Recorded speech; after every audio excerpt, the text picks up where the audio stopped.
Hi guys, ಎಲ್ಲರೂ ಹೇಗಿದ್ದೀರಾ? ಎಲ್ಲರೂ ಹೋಪ್ ಚೆನ್ನಾಗಿದ್ದೀರಾ ಅಂತ ಅನ್ಕೊತೀನಿ. ಇದು ಗುರುವಾರದ ಬ್ಲಾಗ್ ಆಗಿದೆ ಫ್ರೆಂಡ್ಸ್. ಇವತ್ತು ಹಬ್ಬ ಇರೋದ್ರಿಂದ ಇವತ್ತಿನ ರೊಟೀನ್ ಹೇಗಿರುತ್ತೆ ಅಂತೇಳಿ ನಾನು ನಿಮ್ಮೊಂದಿಗೆ ಶೇರ್ ಮಾಡ್ತೀನಿ. ಫ್ರೆಂಡ್ಸ್, ಕ್ಷಮೆ ಇರಲಿ, ನಾನು ಮೊದಲಿಗೇನೆ ಕೇಳ್ತಾ ಇದ್ದೀನಿ.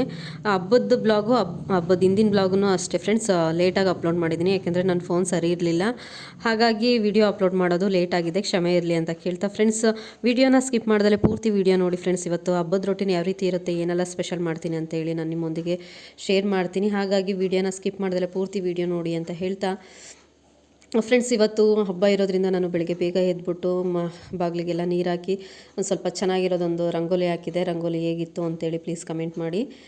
ಆ ರಂಗೋಲಿನೇ ಮೇಯ್ನ್ ಅಲ್ವಾ ಹಬ್ಬ ಅಂದಾಗ. ರಂಗೋಲಿ ಎಲ್ಲ ಹಾಕ್ಬಿಟ್ಟು ನಾನು ನೆಕ್ಸ್ಟು ಅಡುಗೆ ಮನೆಗೆ ಬಂದೆ. ನೈಟೇನೆ ಅಡುಗೆ ಮನೆ ನಾನು ಕ್ಲೀನ್ ಮಾಡಿದ್ದೆ ಫ್ರೆಂಡ್ಸ್. ಹಾಗಾಗಿ ಬೆಳಗ್ಗೆ ಎದ್ಬಿಟ್ಟು ನಾನು ಎಲ್ಲ ಕಸ ಎಲ್ಲ ಗುಡಿಸ್ಕೊಂಡು ನಮ್ಮ ಮನೆಯವರು ಸ್ನಾನ ಮಾಡ್ಕೊಂಡು ಬರೋ ಅಷ್ಟೊತ್ತಿಗೆ ನಾನು ಇಲ್ಲಿ ಪೂಜೆಗೆ ಸ್ವಲ್ಪ ರೆಡಿ ಮಾಡಬೇಕು. ಹಾಗಾಗಿ ಅವರು ನನಗೆಲ್ಲ ನೆಲ ಎಲ್ಲ ಒರೆಸಿ ನೀಟ್ ಮಾಡಿದರೆ ಬೇಗ ಬಂದು ಪೂಜೆ ಮಾಡ್ತಾರೆ ಅಂತ ಹೇಳಿ ನಾನು ಅವ್ರು ಬರೋ ಅಷ್ಟೊತ್ತಿಗೆ ನಾನು ನೆಲ ಎಲ್ಲ ಒರೆಸಿದೆ ಫ್ರೆಂಡ್ಸ್. ಎಲ್ಲರಿಗೂ ಕೂಡ ಶಿವರಾತ್ರಿ ಹಬ್ಬದ ಆರ್ಥಿಕ ಶುಭಾಶಯಗಳು. ದೇವರು ನಿಮಗೆ ಆರೋಗ್ಯ, ಆಯಸ್ಸು, ನೆಮ್ಮದಿ ಕೊಟ್ಟು ಒಳ್ಳೆ ನಿದ್ದೆ ಕೊಟ್ಟು ಕಾಪಾಡಲಿ ಅಂತ ಹೇಳ್ತಾ ಇವತ್ತಿನ ಬ್ಲಾಗ್ ಸ್ಟಾರ್ಟ್ ಮಾಡ್ತಾ ಇದ್ದೀನಿ. ಆಲ್ರೆಡಿ ಸ್ಟಾರ್ಟ್ ಮಾಡಿದ್ದೀನಿ ಫ್ರೆಂಡ್ಸ್. ನೀವೇ ನೋಡಿದ್ರೆ ಫೇಸ್ ಯಾವ ರೀತಿ ನಂದು ಡಲ್ ಆಗಿದೆ ಅಂತ ಹೇಳ್ಬಿಟ್ಟು. ಪಿಗ್ಮೆಂಟೇಷನ್ ಅಂತೂ ತುಂಬಾ ಆಗಿದೆ. ಹಾಗಾಗಿ ಒಂದು ಸ್ವಲ್ಪ ಫೇಸ್ ಪ್ಯಾಕ್ ಏನಾದರೂ ರೆಡಿ ಮಾಡ್ಕೊಳ್ಳೋಣ ಅಂತೇಳಿ ಹೋಮ್ ರೆಮಿಡಿ ನಾನು ಇಲ್ಲಿ ಪ್ರಿಪೇರ್ ಮಾಡ್ಕೊತಾ ಇದ್ದೀನಿ ಫ್ರೆಂಡ್ಸ್. ಟೊಮೊಟೊ, ನಿಂಬೆಹಣ್ಣು, ಕಡಲೆ ಹಿಟ್ಟು, ಅಕ್ಕಿ ಹಿಟ್ಟು, ಹಾಲು, ಅರಿಶಿನ ತೊಗೊಂಡಿದ್ದೀನಿ ಫ್ರೆಂಡ್ಸ್. ಇದು ಯಾವ ರೀತಿ ಪ್ರಿಪೇರ್ ಮಾಡೋದು ಅಂದರೆ, ನನಗೆ ಟೊಮೊಟೊ ರಸ ಬೇಕು. ಹಾಗಾಗಿ ನಾನು ಈ ಥರ ಅದನ್ನು ಟೊಮೊಟೊ ರಸನ ನಾನು ಈ ರೀತಿ ತೆಕ್ಕೊಳ್ತೀನಿ. ಅದ್ರ ಜೊತೆಗೆ 2 ಸ್ಪೂನು ನಿಂಬೆ ರಸ, ಎರಡು ಸ್ಪೂನು ಅಂದರೆ ಹಸಿ ಹಾಲಾದರೂ ಆಯಿತು, ಕಾಸಿದ್ದ ಹಾಲಾದರೂ ಆಯಿತು, ಇಲ್ಲ ಹಾಲಿನ ಕೆನೆ ಆದ್ರೂ ಚೆನ್ನಾಗಿರುತ್ತೆ ಫ್ರೆಂಡ್ಸ್. ಕಡಲೆ ಹಿಟ್ಟು, ಅಕ್ಕಿ ಹಿಟ್ಟು, ಒಂದು 1/4 ಟೀ ಸ್ಪೂನು ಅರಿಶಿನ ಹಾಕಿ ಚೆನ್ನಾಗಿ ಮಿಕ್ಸ್ ಮಾಡ್ಕೋಬೇಕು ಫ್ರೆಂಡ್ಸ್. ಮಿಕ್ಸ್ ಮಾಡ್ಕೊಂಡಾದ್ಮೇಲೆ ಒಂದು ಪೇಸ್ಟ್ ನಮಗೆ ರೆಡಿ ಆಗುತ್ತೆ. ಅದನ್ನು ಫೇಸಿಗೆ ಹಚ್ಕೊಂಡು ಉಲ್ಟಾ ಹಚ್ಕೋಬೇಕು ಫ್ರೆಂಡ್ಸ್. ನೀಟಾಗಿ ನಿಧಾನಕ್ಕೆ ಮಸಾಜ್ ಮಾಡಿ 1-2 ನಿಮಿಷ ಮಸಾಜ್ ಮಾಡಿ ಬಿಡೋದ್ರಿಂದ ಫೇಸಲ್ಲಿರೋ ಡಸ್ಟೇ ಆಗಿರಲಿ, ಅದಾದಮೇಲೆ ಈಗ ಕೆಲವೊಂದು ಏನು ಪಿಗ್ಮೆಂಟೇಷನ್ ಇದೆ ಅದೆಲ್ಲ ಒಂದು ಸ್ವಲ್ಪ ಕಡಿಮೆ ಆಗುತ್ತೆ. ಸ್ವಲ್ಪ ಡಲ್ ಅನಿಸುತ್ತೆ ಅಷ್ಟೇ, ಪೂರ್ತಿ ಇದರಲ್ಲೇನು ಪಿಗ್ಮೆಂಟೇಷನ್ ಹೋಗಲ್ಲ. ಕಂಟಿನ್ಯೂಸ್ ಆಗಿ ಹಚ್ಚಿದ್ರೆ ಕಡಿಮೆ ಆಗುತ್ತೆ ಫ್ರೆಂಡ್ಸ್. ನಾನು ಫೇಸ್ ಬಗ್ಗೆ ಅಷ್ಟು ಕೇರ್ ಮಾಡಲ್ಲ. ಹಾಗಾಗ್ಬಿಟ್ಟು ನಾನು ಏನಾದರೂ ಫಂಕ್ಷನ್ ಇದ್ದಾಗ, ಆಮೇಲೆ ಏನಾದರೂ ದೇವಸ್ಥಾನಕ್ಕೆ ಹೋಗೋದು, ಈ ಥರ ಹಬ್ಬ ಇತ್ತು ಅಂದರೆ ನಾನು ಒಂದು ಸ್ವಲ್ಪ ಫೇಸಿಗೆ ಮಾತ್ರ ಕೇರ್ ಮಾಡ್ಕೊತೀನಿ ಅಷ್ಟೇ. ಹಾಗಾಗಿ ಅದು ಪೇಸ್ಟ್ ಒಂದು ಸ್ವಲ್ಪ ಜಾಸ್ತಿ ಆಯಿತು. ಹಾಗಾಗಿ ಕೈಗೆಲ್ಲ ಹಾಕ್ಕೊಂಡು ಒಂದು 10 ನಿಮಿಷ ಬಿಟ್ಟು ಸ್ನಾನ ಮಾಡಿಕೊಂಡೆ. ಫಸ್ಟು ನಾನಿಲ್ಲಿ ಸ್ನಾನ ಮಾಡ್ಕೊಂಡು ಅಡುಗೆ ಮನೆಗೆ ಬಂದು ಫಸ್ಟು ನಾನಿಲ್ಲಿ ಹುರುಳಿಕಾಳಿನ ಪಾಯಸ ಮಾಡ್ತಾಯಿದ್ದೀನಿ ಫ್ರೆಂಡ್ಸ್. 3/4 ಕಪ್ಪಷ್ಟು ಹುರುಳಿಕಾಳು ತೊಗೊಂಡ್ಬಿಟ್ಟು ಅದರಲ್ಲಿ ಕಲ್ಲೆಲ್ಲ ನಾನು ನೀಟಾಗಿ ತೆಕ್ಕೊಂಡು ಅದನ್ನು ತೊಳ್ಕೊಂಡು 1.5 ಲೀಟ್ರ್ ಕುಕ್ಕರಿಗೆ ಹಾಕ್ಕೊಂಡು ನೀಟಾಗಿ 2-3 ಬಾರಿ ತೊಳಿತಾ ಇದ್ದೀನಿ ಫ್ರೆಂಡ್ಸ್. ತೊಳೆದಾದ್ಮೇಲೆ ಅದಕ್ಕೆ 1/4 ಟೀ ಸ್ಪೂನು ಉಪ್ಪು, ಒಂದು ಸ್ವಲ್ಪ ಸೋಡಾ ಹಾಕ್ತಾಯಿದ್ದೀನಿ. ಅದ್ರ ಜೊತೆಲಿ ನೀರನ್ನು ಕೂಡ ಹಾಕ್ತಾಯಿದ್ದೀನಿ. ಹಾಕ್ಬಿಟ್ಟು ಒಂದು 4-5 ವಿಷಲ್ ಹೊಡಿಸ್ಬೇಕು ಫ್ರೆಂಡ್ಸ್. ಇಲ್ಲಾಂದರೆ ಇದು ಹುರುಳಿಕಾಳು ಒಣಗಿರೋದಲ್ಲ, ನೆಂದಿರೋದಾದರೆ ಬೇಗ ಬೇಯುತ್ತೆ, ಹಾಗಾಗಿ ಬೇಯಲ್ಲ ಅಂತೇಳ್ಬಿಟ್ಟು ನಾನು ಒಂದು 4-5 ವಿಷಲ್ ಹೊಡಿಸ್ತಾ ಇದ್ದೀನಿ. ನಾನು ನೆಕ್ಸ್ಟು ಪಲ್ಯನೂ ಮಾಡಬೇಕು. ಅದ್ರ ಜೊತೆಗೆ ಕೋಸಂಬರಿನೂ ಕೂಡ ಮಾಡಬೇಕು. ಕೋಸಂಬರಿಗೆ ನಾನು ಹೆಸರುಬೇಳೆನ ನೆನೆ ಹಾಕ್ತಾ ಇದ್ದೀನಿ. ನೆಕ್ಸ್ಟ್ ತಂಬಿಟ್ಟು ಮಾಡೋಣ ಅಂತೇಳಿ ನಾನು 2 ಕಪ್ಪು ಕಡಲೆ ತೊಗೊಂಡಿದ್ದೀನಿ ಫ್ರೆಂಡ್ಸ್. ಕಡಲೆನ ಅದನ್ನು ನೀಟಾಗೆಲ್ಲ ಆರಿಸ್ಬಿಟ್ಟು ಮಿಕ್ಸಿ ಜಾರಿಗೆ ಹಾಕಿ ನಾನು ಗ್ರೈಂಡ್ ಮಾಡಿಕೊಂಡು ಅದನ್ನು ಜರಡಿ ಮಾಡ್ತಾಯಿದ್ದೀನಿ ಫ್ರೆಂಡ್ಸ್. ಅದು ಜರಡಿ ಎಲ್ಲ ಫಿಲ್ಟ್ರೆಲ್ಲ ಆದಮೇಲೆ ಅದೇನು ಮೇಲೆ ಬಂದಿತ್ತು ಅದನ್ನೆಲ್ಲ ತೆಗೆದುಬಿಟ್ಟು ಒಂದು ಪಾತ್ರೆಗೆ ನಾನು ಆ ಹಿಟ್ಟನ್ನೆಲ್ಲ ಹಾಕಿ ಮೊದಲಿಗೆ ನಾನು ಪಾಕ ಮಾಡ್ಕೊಂಡಿದ್ದೆ. ಹಾಗಾಗಿ ಆ ಪಾಕನ ನನಗೆ ಎಷ್ಟು ಬೇಕೋ ಅಷ್ಟು ಹಾಕ್ಕೊಂಡು ಸ್ಪೂನಲ್ಲಿ ಮಿಕ್ಸ್ ಮಾಡ್ತಾಯಿದ್ದೀನಿ ಫ್ರೆಂಡ್ಸ್. ಅದು ತುಂಬ ಸುಡ್ತಾ ಇತ್ತು, ಹಾಗಾಗಿ ನೀವು ಕೂಡ ಸುಡ್ತಾ ಇದ್ದರೆ ಸ್ಪೂನಲ್ಲೇ ಮಿಕ್ಸ್ ಮಾಡ್ಕೊಳ್ರಿ. ಆಮೇಲೆ ನಾನು ಕೈಯಲ್ಲಿ ಮಿಕ್ಸ್ ಮಾಡೋಕ್ಕೋಗಿ ಕೈ ಸುಟ್ಬಿಡ್ತು. ಆಮೇಲೆ ನಮಗೆ ಯಾವುದಕ್ಕೆ ಬೇಕೋ ಅದಕ್ಕೆ ಸ್ವಲ್ಪ ಸ್ವಲ್ಪನೇ ಪಾಕ ಹಾಕ್ಕೊಂಡು ತಂಬಿಟ್ಟು ರೆಡಿ ಮಾಡ್ಕೋಬೋದು. ಫ್ರೆಂಡ್ಸ್ ಇಲ್ಲಿ ತಂಬಿಟ್ಟಿಗೆ ಎಳ್ಳು ಕಡಲೆ ಬೀಜ ಹಾಕೋದ್ರಿಂದ ತುಂಬ ಟೇಸ್ಟ್ ಬರುತ್ತೆ ಫ್ರೆಂಡ್ಸ್. ಕಡಲೆ ಬೀಜ ಆಮೇಲೆ ಎಳ್ಳು ಹಾಕೋದ್ರಿಂದ ದುವಿತು ತಿಂತಾನೆ, ಬಟ್ ಅವನಿಗೆ ಎಳ್ಳು ತಿಂದರೆ ಕೆಮ್ಮಾಗುತ್ತೆ ಫ್ರೆಂಡ್ಸ್. ಹಾಗಾಗಿ ನಾನು ಕಡಲೆ ಬೀಜನೂ ಆಮೇಲೆ ಎಳ್ಳನ್ನು ಕೂಡ ಸ್ಕಿಪ್ ಮಾಡಿದ್ದೀನಿ. ಹಾಗಾಗಿ ಜಾಸ್ತಿನೂ ಕೂಡ ಮಾಡ್ಕೊಂಡಿಲ್ಲ ತಂಬಿಟ್ಟನ್ನು, ಸ್ವಲ್ಪ ಅಷ್ಟೇ ಮಾಡಿರೋದು. ಹಾಗಾಗಿ ಒಂದು 4ರಿಂದ 5 ಅಷ್ಟೇ ಮಾಡಿರೋದು. ನಮ್ಮ ಮನೆಯವರು ದುವಿತು ಅಷ್ಟೇ ತಿನ್ನೋದು, ನನಗೇನು ಸ್ವೀಟ್ ಅಂದರೆ ಆಗಲ್ಲ. ಪ್ರಸಾದ ಅಲ್ವಾ, ಒಂದು ಸ್ವಲ್ಪ ತಿನ್ನಲೇಬೇಕು. ಶಿವನಿಗೆ ಪ್ರಿಯವಾದದ್ದು ತಂಬಿಟ್ಟಲ್ವ, ಹಾಗಾಗಿ ತಂಬಿಟ್ಟು ಕೋಸಂಬರಿ ಮಾತ್ರ ನಾನು ನೈವೇದ್ಯಕ್ಕೆ ಕೊಡ್ತಾ ಇದ್ದೀನಿ. ಅದು ಮಿಕ್ಕಿದ್ದ ಐಟಮ್ ಎಲ್ಲ ನಾನು ಕೊಡ್ತಿಲ್ಲ, ಏಕೆಂದರೆ ಅದಕ್ಕೆ ಕುಕ್ಕರಲ್ಲೆಲ್ಲ ನಾನು ನಾನ್ ವೆಜ್ ಮಾಡಿರ್ತೀನಿ. ಹಾಗಾಗ್ಬಿಟ್ಟು ನಾನು ಆ ಪಾತ್ರೆಲೆಲ್ಲ ಮಾಡಿದ್ದನ್ನು ನಾನು ನೈವೇದ್ಯ ಕೊಡಲ್ಲ. ವೆಜ್ಜಿಗೋಸ್ಕರನೇ ನಾನು ಸಪ್ರೇಟಾಗಿ ಕೆಲವೊಂದು ಪಾತ್ರೆಗಳನ್ನ ನಾನು ಎತ್ತಿಟ್ಕೊಂಡಿದ್ದೀನಿ ಫ್ರೆಂಡ್ಸ್. ಹಾಗಾಗಿ ಮತ್ತು ಇಲ್ಲಿ ಒಂದು 4ರಿಂದ 5 ತಂಬಿಟ್ಟಾದವು. ಅದ್ರ ಜೊತೆಲಿ ನೆಕ್ಸ್ಟ್ ಇಲ್ಲಿ ನಾನು ಕೋಸಂಬರಿ ರೆಡಿ ಮಾಡ್ಕೋಬೇಕು ಫ್ರೆಂಡ್ಸ್. ಫಸ್ಟಿಗೆ ನಾನು ಹೆಸರುಬೇಳೆ ನೆನೆಹಾಕಿದ್ದೆ. ಸೌತೆಕಾಯಿ, ಈರುಳ್ಳಿ, ಹಸಿಮೆಣಸಿನ್ಕಾಯಿ, ಕ್ಯಾರೆಟು, ಕೊತ್ತಂಬರಿ ಸೊಪ್ಪು ಇಷ್ಟನ್ನು ನಾನು ಹೆಚ್ಚಿಟ್ಕೊಂಡಿದ್ದೆ. ಅದ್ರ ಜೊತೆಲಿ ಸ್ವಲ್ಪ ಕಾಯಿ ತುರಿ, ಉಪ್ಪೆಲ್ಲ ಹಾಕಿ ಮಿಕ್ಸ್ ಮಾಡಿದರೆ ಕೋಸಂಬರಿನೂ ಕೂಡ ರೆಡಿ ಆಯಿತು. ಎರಡನ್ನೂ ಸಹ ನೈವೇದ್ಯಕ್ಕೆ ನಾನು ಕೊಟ್ಟು, ನಮ್ಮ ಮನೆಯವ್ರದ್ದು ಪೂಜೆ ಆಗ್ತಾಯಿತ್ತು. ಹಾಗಾಗಿ ಅವರಿಗೆ ನೈವೇದ್ಯ ಕೊಟ್ಟು ಅವರು ಕೂಡ ಎಲ್ಲ ಪೂಜೆ ಎಲ್ಲ ಮುಗಿಸಿದ್ರು. ನೆಕ್ಸ್ಟ್ ನಾನು ಕೂಡ ಪೂಜೆ ಮಾಡೋಣ ಅಂತೇಳಿ ನಾನು ಪೂಜೆನೂ ಮಾಡಿ, ಇವತ್ತು ಖುಷಿ ವಿಷಯ ಏನು ಅಂತ ಹೇಳಿದರೆ ಫ್ರೆಂಡ್ಸ್, ಇವತ್ತು ಗುರುವಾರ, ರಾಯರ ವಾರ ದಿನವೇ ಶಿವರಾತ್ರಿ ಹಬ್ಬ ಬಂದಿದೆ.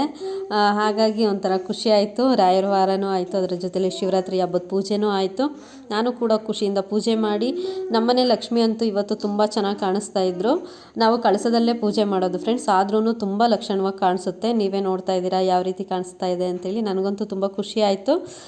ಎಲ್ಲ ಪೂಜೆ ಎಲ್ಲ ಆದಮೇಲೆ ನಾನು ನೆಕ್ಸ್ಟ್ ಮತ್ತೆ ಅಡುಗೆ ಮನೆಗೆ ಬಂದೆ. ಹುರುಳಿಕಾಳು ಏನು ಬೇಯ್ಲಿಕ್ಕೆ ಹಾಕಿದ್ನಲ್ಲ ಫ್ರೆಂಡ್ಸ್, ಅದ್ರದ್ದು ತಿಳಿ ನಾನು ಸಾಂಬಾರಿಗೆ ತೆಕ್ಕೊಂಡೆ ಫ್ರೆಂಡ್ಸ್. ಅದಾದಮೇಲೆ ಅದರಲ್ಲೇ ಒಂದು ಸ್ವಲ್ಪ ತಿಳಿ ಬಿಟ್ಬಿಟ್ಟು ಚೆನ್ನಾಗಿ ಸೋಟಲ್ಲೇ ಸ್ಮ್ಯಾಶ್ ಮಾಡಿದೆ ಫ್ರೆಂಡ್ಸ್. ಸ್ಮ್ಯಾಶ್ ಮಾಡಿಬಿಟ್ಟು ನಾನು ಪಾಕ ಏನು ಕಾಸಿದ್ದೆ ಅದನ್ನು ಕೂಡ ಹಾಕ್ಬಿಟ್ಟು ಒಂದು ಸ್ವಲ್ಪ ಏಲಕ್ಕಿ ಪುಡಿ ಹಾಕಿ, ಫೈನಲಾಗಿ ಕಾಯಿ ತುರಿ ಹಾಕಿ ಚೆನ್ನಾಗಿ ಒಂದು 5 ನಿಮಿಷ ಕುದಿಸಿದ್ರೆ ಒಳ್ಳೆ ರುಚಿಕರವಾದ ಒಂದು ಪಾಯಸ ರೆಡಿಯಾಗುತ್ತೆ ಫ್ರೆಂಡ್ಸ್. ಇದನ್ನು ಅಮ್ಮನ ಮನೆಯಲ್ಲಿ ಶಿವರಾತ್ರಿ ಹಬ್ಬದ ದಿನ ಮಾಡ್ತಾರೆ, ತಂಬಿಟ್ಟನ್ನು ನಮ್ಮ ಮನೆಯವ್ರ ಮನೇಲಿ ಮಾಡ್ತಾರೆ. ಹಾಗಾಗಿ ನಾನು ಇಲ್ಲಿ ಎರಡನ್ನೂ ಕೂಡ ಪ್ರಿಪೇರ್ ಮಾಡಿದ್ದೀನಿ. ಪಾಯಸನೂ ಅಷ್ಟೇ ತುಂಬ ಚೆನ್ನಾಗಿ ಬಂದಿತ್ತು. ಪಾಯಸದ ಜೊತೆಲಂತೂ ಸಾಂಬಾರು ಅಷ್ಟೇ ಫ್ರೆಂಡ್ಸ್, ಹುಳ್ಳಿಕಟ್ಟಿನ ಸಾಂಬಾರು ಅಂತೇಳಿ ಒಳ್ಳೆ ಕಾಂಬಿನೇಷನ್ನು.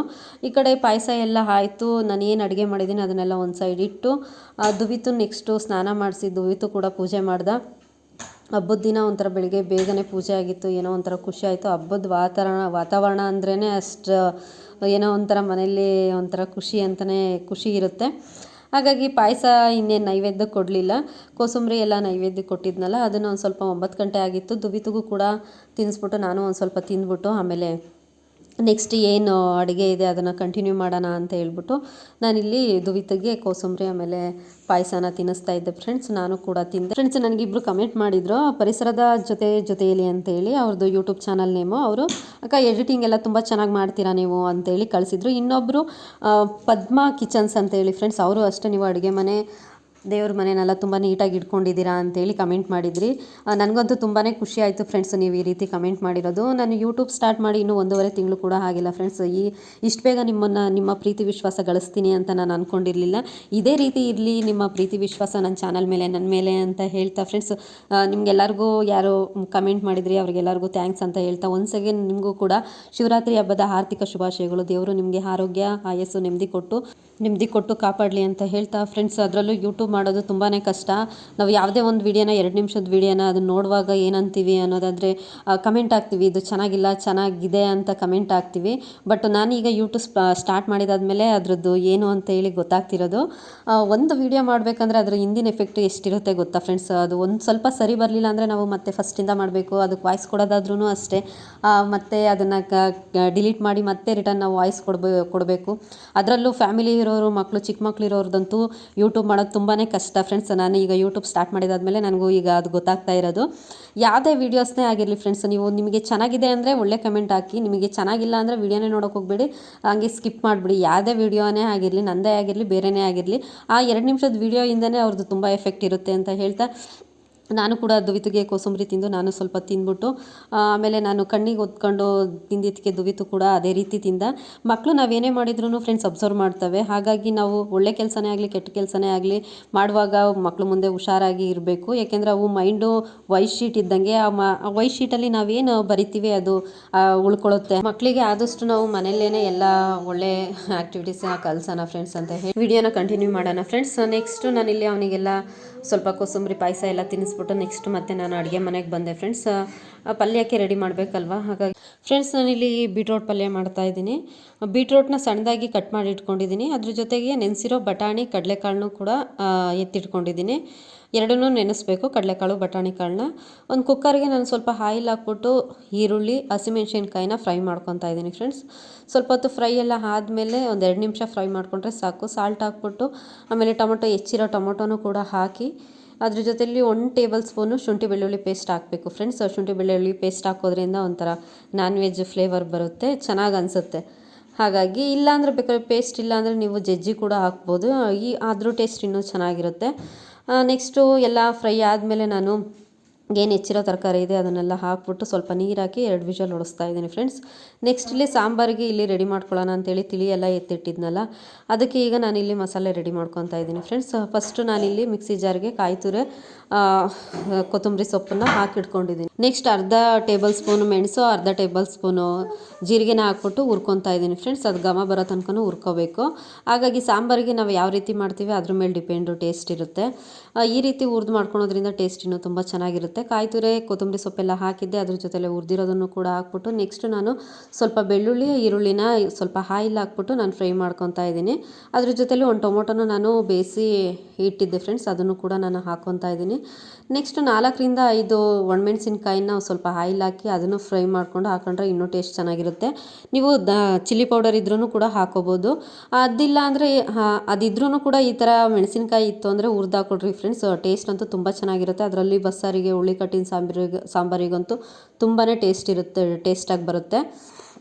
ಆಮೇಲೆ ಸ್ವಲ್ಪ ಕಾಳು ಹುಣಸೆಹಣ್ಣು ಹಾಕಿ ಗ್ರೈಂಡ್ ಮಾಡಿಕೊಂಡ್ರೆ ಹುರುಳಿ ಕಟ್ಟಿನ ಸಾಂಬಾರಿಗೆ ಖಾರ ರೆಡಿ ಆಗುತ್ತೆ. ನೆಕ್ಸ್ಟ್ ನಾನು ಪಾತ್ರೆಗೆ ಸ್ವಲ್ಪ ಆಯಿಲ್ ಹಾಕ್ಬಿಟ್ಟು ಸಾಸಿವೆ 2 ಮೆಣಸಿನ್ಕಾಯಿನ ಮುರಿದು ಹಾಕ್ಕೊತಾ ಇದ್ದೀನಿ. ಸ್ವಲ್ಪ ಕರಿಬೇವು ಸೊಪ್ಪು ಈರುಳ್ಳಿನ ಹಾಕಿ ಚೆನ್ನಾಗಿ ಒಂದು 2 ನಿಮಿಷನೂ ಬೇಡ 2 ಸೆಕೆಂಡು ಫ್ರೈ ಮಾಡಿದರೆ ಸಾಕು ಫ್ರೆಂಡ್ಸ್, ಅದು ಒಗ್ಗರಣೆ ರೆಡಿ ಆಗುತ್ತೆ. ನೀವು ಇದಕ್ಕೆ ಬೆಳ್ಳುಳ್ಳಿನೂ ಕೂಡ ಜಜ್ಜಿ ಹಾಕ್ಕೊಂಡ್ರೆ ಇನ್ನೂ ಟೇಸ್ಟ್ ಚೆನ್ನಾಗಿರುತ್ತೆ. ರುಬ್ಬಿರೋ ಖಾರನೆಲ್ಲ ಹಾಕ್ಬಿಟ್ಟು ನನಗೆ ಎಷ್ಟು ನೀರು ಬೇಕೋ ಅಷ್ಟು ಹಾಕ್ಕೊಂಡ್ರೆ ಆಯಿತು. ನೀವೇನಾದರೂ ಜಾಸ್ತಿ ಮಾಡ್ತೀವಿ ಅನ್ನಂಗಿದ್ರೆ ನಾನು ಏನು ಇಂಗ್ರೀಡಿಯೆಂಟ್ಸ್ ಹಾಕಿದ್ದೀನಿ ಅದನ್ನು ಹಾಕ್ಬಿಟ್ಟು ನೀವು ಜಾಸ್ತಿ ಮಾಡ್ಕೋಬೋದು. ಟೇಸ್ಟ್ ಅಂತೂ ಸೂಪರಾಗಿರುತ್ತೆ ಫ್ರೆಂಡ್ಸ್. ಊಟ ಮಾಡಿರೋರಿಗೆ ಗೊತ್ತಿರುತ್ತೆ ಅನಿಸುತ್ತೆ, ವಿಡಿಯೋ ನೋಡೋರಿಗೆ ಗೊತ್ತಿರುತ್ತೆ. ಅದಾದಮೇಲೆ ನೆಕ್ಸ್ಟ್ ಫೈನಲಾಗಿ ಕಾಯಿ ತುರಿ ಸ್ವಲ್ಪ ಕೊತ್ತಂಬರಿ ಸೊಪ್ಪು ಹಾಕಿ ಅದನ್ನು ಸಾಂಬಾರನ್ನ ಮಾಡ್ಲಿಕ್ಕೆ ಬಿಟ್ಟರೆ ಆಯಿತು. ನೆಕ್ಸ್ಟ್ ಈ ಕಡೆ ರೈಸು ಕೂಡ ರೆಡಿ ಆಗ್ತಾಯಿತ್ತು. ಪಲ್ಯಗೆ ಎಲ್ಲ ವಿಷಲ್ ಆಗಿ ಆರಿತ್ತು, ಅದಕ್ಕೂ ಕೂಡ ಒಂದು ಸ್ವಲ್ಪ ಖಾರ ಎಲ್ಲ ಹಾಕಬೇಕು. ಹಾಗಾಗಿ ಒಂದು ಸಲ ಮಿಕ್ಸ್ ಮಾಡಿಬಿಟ್ಟು ನಾನಿಲ್ಲಿ ಅರ್ಧ ಟೇಬಲ್ ಸ್ಪೂನ್ ಚಿಲ್ಲಿ ಪೌಡರು, ಅರ್ಧ ಟೇಬಲ್ ಸ್ಪೂನ್ ಧನಿಯಾ powder, 1/4 tea spoon garam masala, 1/4 tea spoon ಅರಿಶಿನ ಹಾಕ್ಬಿಟ್ಟು ನಾನು ನೆಕ್ಸ್ಟ್ ಕಾಯಿ ತುರಿ ಅದಾದಮೇಲೆ ಕೊತ್ತಂಬರಿ ಸೊಪ್ಪನ್ನು ಕೂಡ ಹಾಕಿ ಎಲ್ಲ ಚೆನ್ನಾಗಿ ಹಾಕಿ ಮಿಕ್ಸ್ ಮಾಡ್ತಾಯಿದ್ದೀನಿ ಫ್ರೆಂಡ್ಸ್. ಮಿಕ್ಸ್ 2ರಿಂದ 3 ನಿಮಿಷ ಮಿಕ್ಸ್ ಮಾಡಿ ಚೆನ್ನಾಗಿ ಕುದಿಸಿದ್ರೆ ಇಲ್ಲಿ ಪಲ್ಯನೂ ಕೂಡ ಚೆನ್ನಾಗಿ ರೆಡಿ ಆಗುತ್ತೆ. ಟೇಸ್ಟು ಅಷ್ಟೇ ತುಂಬ ಚೆನ್ನಾಗಿತ್ತು. ಅಡುಗೆ 90% ಮುಗಿಲಿಕ್ಕೆ ಬಂದಿತ್ತು. ಅಡುಗೆ ಮನೆ ನೋಡಿದರೆ ಈ ರೀತಿ ಆಗಿತ್ತು. ಹಬ್ಬದ ಅಡುಗೆ ಅಂದರೆ ಎಲ್ಲರ ಮನೇಲೂ ಅಷ್ಟೇ ಈ ರೀತಿ ಆಗೇ ಆಗುತ್ತೆ. ಕೆಲಸನೂ ಕೂಡ ಜಾಸ್ತಿ ಇರುತ್ತೆ. ಅಡುಗೆ ಜಾಸ್ತಿ ಇದ್ದಾಗ ಇನ್ನೇನು ಅಡುಗೆ ಮನೇಲಿ ಪಾತ್ರೆಗಳು ಜಾಸ್ತಿ ಇರುತ್ತೆ. ಅದನ್ನೆಲ್ಲ ಸಿಂಕಿಗೆಲ್ಲ ಹಾಕ್ಬಿಟ್ಟು ನಾನು ಫಸ್ಟ್ ಅಡುಗೆ ಮನೆ ಕ್ಲೀನ್ ಮಾಡಿಕೊಂಡು ಆಮೇಲೆ ಬಜ್ಜಿ ರೆಡಿ ಮಾಡ್ಕೊಳ್ಳೋಣ ಅಂತೇಳಿ ಫಸ್ಟು ಗ್ಯಾಸ್ ಸ್ಟವ್ನೆಲ್ಲ ನೀಟಾಗಿ ಒಂದು ಸಲ ಒರೆಸ್ಕೊಂಡು ಆಮೇಲೆ ಮೊದಲಿಗೆ ನಾನು ಈರುಳ್ಳಿನೆಲ್ಲ ಹೆಚ್ಚಿಟ್ಕೊಂಡಿದ್ದೆ ಫ್ರೆಂಡ್ಸ್ ಬಜ್ಜಿ ಮಾಡಲಿಕ್ಕೆ. ಆಮೇಲೆ ಎಲ್ಲ ಕ್ಲೀನ್ ಮಾಡಿ ನಾನು ಮಾಡೋಣ ಅಂತ ಹೇಳ್ಬಿಟ್ಟು ಅಡುಗೆ ಮನೆ ಎಲ್ಲ ಕ್ಲೀನ್ ಮಾಡಿದಾದ್ಮೇಲೆ ಒಂದು ಗ್ಲಾಸ್ ನೀರು ಕುಡಿದೆ. ಫುಲ್ ಸುಸ್ತಾಗಿತ್ತು ಫ್ರೆಂಡ್ಸ್, ಅದರಲ್ಲಿ ಒಬ್ಬರೇ ಮಾಡೋದು, ಹಾಗಾಗಿ ಏನೂ ಮಾಡೋಂಗಿಲ್ಲ ಮಾಡೋಣ ಅಂತ ಹೇಳಿ ಒಂದು ಗ್ಲಾಸ್ ನೀರು ಕುಡಿದು ಆಮೇಲೆ ನಾನು ಈರುಳ್ಳಿ, ಹಸಿಮೆಣ್ಸಿನ್ಕಾಯಿ, ಕೊತ್ತಂಬರಿ ಸೊಪ್ಪು, ಕರಿಬೇವು ಸೊಪ್ಪು ಇಷ್ಟನ್ನು ಹೆಚ್ಚಿಟ್ಕೊಂಡಿದ್ದೆ ಫ್ರೆಂಡ್ಸ್. ಈರುಳ್ಳಿನ ಉದ್ದುದ್ದಾಗಿ ಹೆಚ್ಚಿಟ್ಕೊಳ್ಳಿ. ಒಂದು ಪಾತ್ರೆಗೆ ನಾನು ಏನು ಹೆಚ್ಚಿಟ್ಕೊಂಡಿದ್ದೀನಿ ಅದನ್ನೆಲ್ಲ ಹಾಕ್ಬಿಟ್ಟು ಸ್ವಲ್ಪ ಸೋಡಾ, ಸ್ವಲ್ಪ ಎಷ್ಟು ರುಚಿಗೆ ತಕ್ಕಷ್ಟು ಉಪ್ಪು ಹಾಕ್ಕೊಂಡು ನಾನು ಫಸ್ಟು ಚೆನ್ನಾಗಿ ಮಿಕ್ಸ್ ಮಾಡ್ಕೊಳ್ಳಿ ಫ್ರೆಂಡ್ಸ್.